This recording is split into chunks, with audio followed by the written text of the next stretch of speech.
Hi student, today very happy good morning all of you.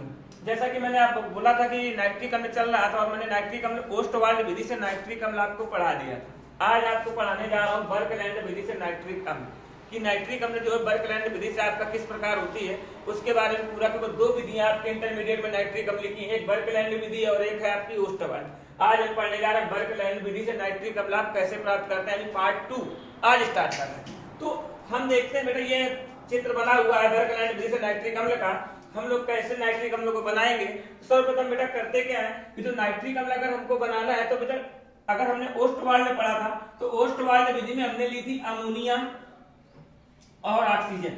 तो Ostwald ने कहा था अमोनिया और ऑक्सीजन का मिश्रण लीजिए और नाइट्रिक अम्ल बना दीजिए, पर बर्कलैंड ने हमको कहा था कि नाइट्रोजन लीजिए। क्या लीजिए?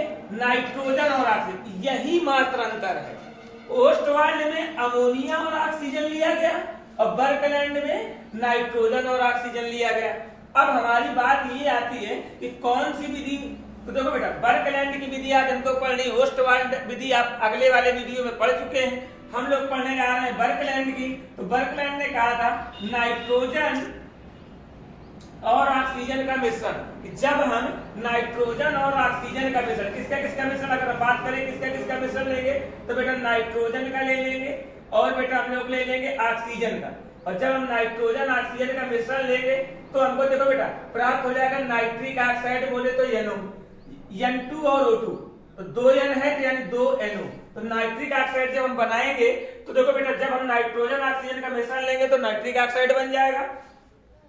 इसके बाद बेटा नाइट्रिक ऑक्साइड को ले लेंगे और नाइट्रिक ऑक्साइड का बेटा हम पुनः ऑक्सीकरण कराएंगे। जब नाइट्रिक ऑक्साइड का पुनः ऑक्सीकरण बेटा कराएंगे तो हमको क्या प्राप्त हो जाएगा, तो हमको प्राप्त हो जाएगा नाइट्रोजन डाइऑक्साइड यानी 2NO2। इसके बाद है बेटा नाइट्रोजन डाइऑक्साइड, बेटा मैंने कल बताया था नाइट्रिक ऑक्साइड का जब ऑक्सीकरण कराएंगे क्या बनाएगा, नाइट्रोजन डाइऑक्साइड। और बेटा नाइट्रोजन डाइऑक्साइड 2NO2 का अगर हम जल से क्रिया करा दें यानी H2O से जल से क्रिया कराएंगे तो हमको प्राप्त हो जाएगा नाइट्रिक अम्ल यानी HNO3 और प्राप्त हो जाएगा नाइट्रस अम्ल HNO2। तो बेटा बात ये, और दूसरी बात ये है यहाँ पर जो ताप लिया जाता है वो 3500 सेल्सियस का ताप होता है नाइट्रिक अम्ल बनाने। मैं आपको बात कर दूं कि जो बर्कलैंड ने कहा था नाइट्रोजन और ऑक्सीजन का मिश्रण लेंगे। काय का मिश्रण लेंगे? नाइट्रोजन और ऑक्सीजन का। पर ओस्टवाल्ड ने किसका मिश्रण लिया? अमोनिया और ऑक्सीजन का। तो जब अगर नाइट्रोजन और ऑक्सीजन का मिश्रण लेते हैं तो क्या बन जाता है, नाइट्रिक ऑक्साइड यानी NO बन जाता है। इसके बाद में नाइट्रिक ऑक्साइड जो बन गया उसको देखो इधर से पुनः किससे क्रिया करा दी, ऑक्सीजन से। तो जब नाइट्रिक ऑक्साइड में दोबारा ऑक्सीजन की क्रिया कराएंगे तो NO2 बोले तो नाइट्रोजन डाइऑक्साइड बन जाएगा और नाइट्रोजन डाइऑक्साइड की क्रिया जल से कराने पर हमें नाइट्रिक अम्ल प्राप्त हो जाता है।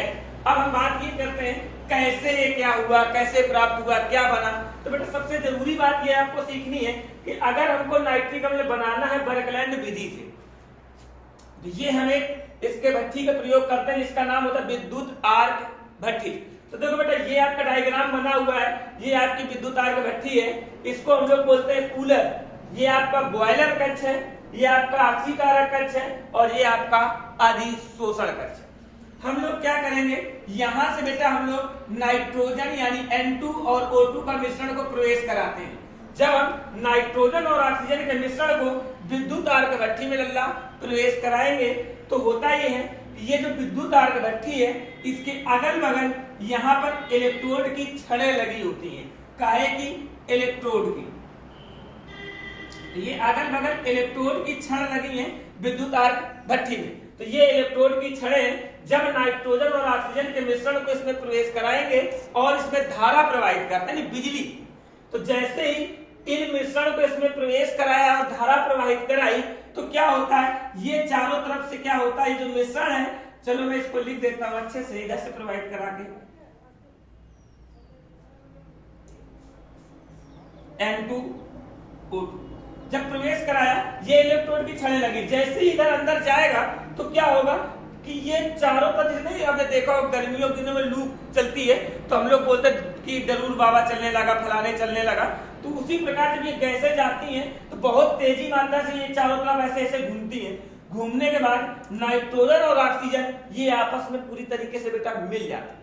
जब पूरी तरीके से बेटा ये मिल जाएंगी नाइट्रोजन और ऑक्सीजन, तब क्या होगा, यहां से ये नाइट्रोजन ऑक्सीजन इधर की ओर आएंगे, दोनों आपस में मिल गए, पर कुछ अभी बना नहीं है, दोनों आपस में मिल गई, मिलने के बाद में बनेगा क्या, दोनों मिल जाएंगे तो बस नाइट्रिक ऑक्साइड वाला सिस्टम हो जाएगा, लेकिन अभी ज्यादा कुछ सिस्टम प्राप्त नहीं हुआ। इसके बाद में दोनों आपस में मिलकर नाइट्रिक ऑक्साइड तो हो जाएगा। हाँ, और एक चीज और हम देखेंगे कि यहाँ का टेम्परेचर लगभग 3500 सेल्सियस, कितना तापमान होता है, 3500, क्योंकि यहाँ पर जो विद्युत अर्घ भट्ठी है, यहाँ पे बिजली द्वारा इसको गर्म किया जाता है और यहाँ का जो तापमान होता है वो 3500 होता है। जब हम नाइट्रोजन और ऑक्सीजन को इसके अंदर प्रवेश कराते हैं तो ये आपस में घूमती रहती है, घूमने के बाद मिल जाती हैं और नाइट्रोजन ऑक्सीजन आपस में मिल करके नाइट्रिक ऑक्साइड बना लेते हैं। और बनाने के बाद यहाँ का तापमान कितना है, 3500।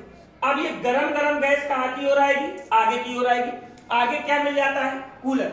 जब आगे गर्म गैस कूलर पे आएगी तो यही नाइट्रिक ऑक्साइड जब बेटा आगे की ओर प्रस्थान करेगी तो होता ये, कूलर में हम इस नाइट्रिक ऑक्साइड को ठंडा कर लेते हैं। कितना कर लेते हैं, पहले इसका तापमान कितना था, 3500, कूलर में इसका तापमान हम कर लेते हैं बेटा 1100 सेल्सियस।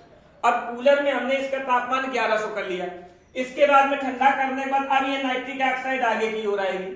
आगे इस कक्ष में आए जिसका नाम है बॉयलर कक्ष। कौन सा कक्ष, बॉयलर कक्ष। बॉयलर कक्ष में जो अब इसका तापमान कूलर में 1100 हो गया था, बॉयलर कक्ष में इसको और ठंडा करते हैं और नाइट्रिक ऑक्साइड का हम तापमान यहाँ पर 50 सेल्सियस कर लेते हैं। 50 सेल्सियस जब कर लिया इसका तापमान, इसके बाद में हम इसको बेटा भेजते हैं ऑक्सीकारक कक्ष। ऑक्सीकारक कक्ष में क्या होता है, इसी नाइट्रिक ऑक्साइड की हम पुनः ऑक्सीजन से क्रिया कराते हैं। देखिए यहाँ पर नाइट्रिक ऑक्साइड यानी 2NO, इसकी पुनः क्रिया किससे कराएंगे, ऑक्सीजन से। तो यहाँ पे हमको प्राप्त हो जाएगा नाइट्रोजन डाई ऑक्साइड। तो बेटा जब ऑक्सीकारक कक्ष में नाइट्रिक ऑक्साइड आता है तो ये पुनः करता है ऑक्सीजन से क्रिया और यहाँ बना लेता है नाइट्रोजन डाई ऑक्साइड। तो ऑक्सीकारक कक्ष में हमें प्राप्त हो जाएगा नाइट्रोजन डाई ऑक्साइड।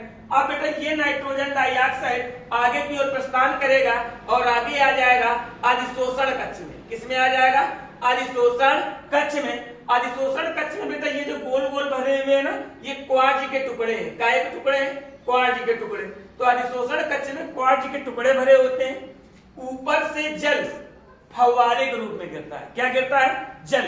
तो अधिशोषण कक्ष में क्वार्ज के टुकड़े भरे होते हैं, ऊपर से जल फव्वारे के रूप में गिरता है और जब ये ऊपर से जल फव्वारे के रूप में गिरेगा तो क्या होता है, यहां से नाइट्रोजन डाइऑक्साइड इधर आया, ऊपर से जल आया, तो नाइट्रोजन डाइऑक्साइड जल से क्रिया करेगा और नाइट्रिक अम्ल का निर्माण कर लेता है। जब नाइट्रोजन डाइऑक्साइड जल से क्रिया करता है तो नाइट्रिक अम्ल बना लेता है और ये नाइट्रिक अम्ल को हम बाहर निकाल लेते हैं। तो बेटा इस प्रकार का पूरा प्रोसेस होता है कि विद्युत अर्घ भट्ठी में हमें नाइट्रिक ऑक्साइड प्राप्त होती है। ऑक्सीकारक कक्ष में ऑक्सीजन से क्रिया करके नाइट्रोजन डाइऑक्साइड प्राप्त होता है और अधिशोषण कक्ष में जल से क्रिया करके नाइट्रिक अम्ल प्राप्त होता है। तो ये है आपका बर्कलैंड विधि से नाइट्रिक अम्ल। तो बर्कलैंड ने कहा था नाइट्रोजन और ऑक्सीजन का मिश्रण लेंगे तो हमको प्राप्त होगा नाइट्रिक अम्ल। तो इसी प्रकार हम लोग लिख देते हैं प्रयोगशाला विधि में कि जब हम नाइट्रोजन, ऐसा नहीं करेंगे कि एक एक लाइन इसको लिखें, हम लोग डायरेक्ट लिख देंगे क्योंकि लिखना कम है, हमको रिएक्शन से ज्यादा बातचीत करनी है। तो बेटा हम लोग लिखेंगे कि जब हम नाइट्रोजन और ऑक्सीजन के मिश्रण को 3500 सेल्सियस ताप पर गर्म करते हैं तो हमें नाइट्रिक अम्ल प्राप्त होता है। इतना लिखने के बाद हम तीनों रिएक्शन कर देंगे, चित्र बना देंगे। चित्र बनाने के बाद बेटा लिख देंगे सचित्र वर्णन। चित्र बनाएंगे और इसके आगे क्या लिख देंगे, सचित्र वर्णन। और सचित्र वर्णन में बेटा लिखेंगे पहली हेडिंग विद्युत अर्घ भट्ठी और इसमें लिखेंगे यहाँ का तापमान 3500 सेल्सियस होता है। इसके बाद इसके अगल बगल ग्रेफाइट यानी इलेक्ट्रोड की छड़ें लगी होती हैं। यहाँ का ताप 3500 होता है, इलेक्ट्रोड की छड़ें लगी होती हैं। जब हम नाइट्रोजन और ऑक्सीजन का मिश्रण इसमें प्रवाहित करते हैं तो हमें नाइट्रिक ऑक्साइड प्राप्त हो जाता है। इसके बाद हेडिंग डालेंगे कूलर। कूलर में लिख देंगे कूलर में हम नाइट्रिक ऑक्साइड को 1100 सेल्सियस तक ठंडा कर लेते हैं। इसके बाद हेडिंग हम डाल देंगे बेटा बॉयलर कक्ष और लिखेंगे बॉयलर कक्ष में हम नाइट्रिक ऑक्साइड को 50 सेल्सियस तक ठंडा कर लेते हैं, यानी इसका तापमान 50 सेल्सियस कर लेते हैं। इसके बाद में बेटा हम लिखेंगे ऑक्सीकारक कक्ष और लिखेंगे ऑक्सीकारक कक्ष में हम नाइट्रिक ऑक्साइड की क्रिया पुनः ऑक्सीजन से करते हैं और हमें नाइट्रोजन डाइऑक्साइड प्राप्त हो जाता है। तो यहाँ पे नाइट्रोजन डाइऑक्साइड बन जाएगा। अगली हेडिंग डाल देंगे अधिशोषण कक्ष। लिखेंगे अधिशोषण कक्ष में क्वार्ज के टुकड़े भरे होते हैं। ऊपर से जल फव्वारे के रूप में गिरता है और यहाँ पर नाइट्रोजन डाइऑक्साइड जल से क्रिया करके नाइट्रिक अम्ल बना लेता है। इसके बाद में सचित्र वर्णन करने के बाद आप भौतिक गुण लिखेंगे। भौतिक गुण आपको पता है कि नाइट्रिक अम्ल जो होता है ये तीव्र गंध वाला होता है। चूंकि ये अम्ल है इसलिए नंबर 2 में लिख देंगे स्वाद में कैसा होता है, खट्टा होता है। तो नंबर 1 तीव्र गंध वाला होता है, नंबर 2 स्वाद में खट्टा होता है, नंबर 3 लिख देंगे जल में विलेय होता है लेकिन कम मात्रा में। लेकिन हम लोग इतना कह सकते हैं कि ये तीव्र गंध वाला है, स्वाद में खट्टा है और त्वचा में पड़ने पर क्या होता है, फफोले डाल देता है। क्या 3 नंबर में त्वचा में पड़ने पर फफोले डाल देता है। इसके बाद हम लोग चलेंगे रासायनिक गुण। तो अब हमारा ओस्टवाल्ड से भी नाइट्रिक अम्ल आपका खत्म हो गया है, बर्गलैंड से भी नाइट्रिक अम्ल खत्म हो गया है। अब हमको पढ़ना है इसके केमिकल प्रॉपर्टीज जो आपको नेक्स्ट क्लास में पढ़ने को मिल जाएंगे। Thank you.